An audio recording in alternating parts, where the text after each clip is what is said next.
It was crazy. That whole scene was crazy. First thing, you're going to have to address it from the standpoint of what is the league going to do about this? How is the league going to handle this? We know that the fans that we saw in Detroit tonight were an absolute disgrace. Not in terms of basketball acumen, just sort of sheer lunacy. There are a bunch of punks. It's easy to throw beer on top of somebody who's already down. It's easy to throw a punch at somebody when you're behind them. Show that you're not a sissy. Just do it right. It just makes me mad. That is ridiculous.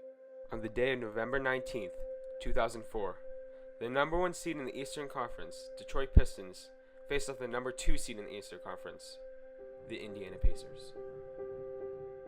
This game is one of the darkest nights the NBA will ever experience.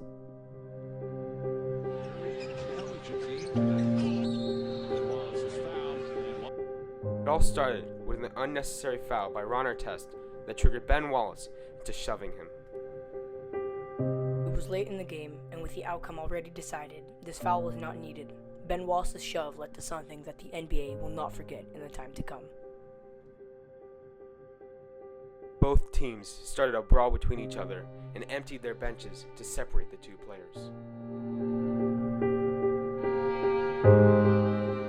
Ron Artest decides to remove himself from the fight and lay down on the score table to cool off, but it did the exact opposite. A drunk fan threw a cup of beer, spilling onto Ron Artest's head and chest. At this moment, he knew he f***ed up.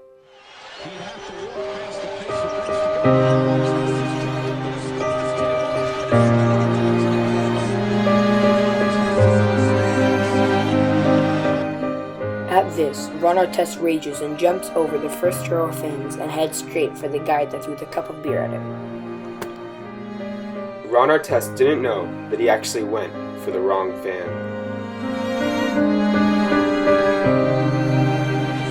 All of the Pacers players were forcefully removed from the court while being showered with popcorn and alcohol by Pistons fans.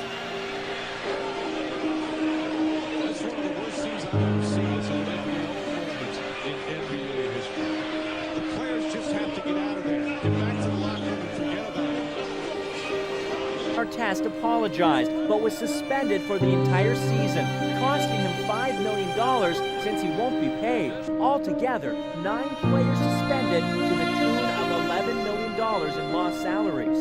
As the Detroit Pistons played Charlotte Sunday night in the first game since the melee, security was doubled, and fans who witnessed the fight were still in shock.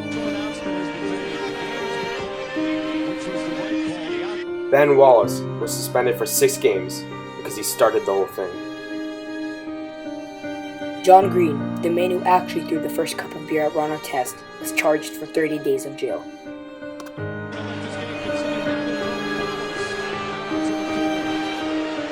And finally, Ron Artest received an 86-game suspension, the longest non-drug related suspension ever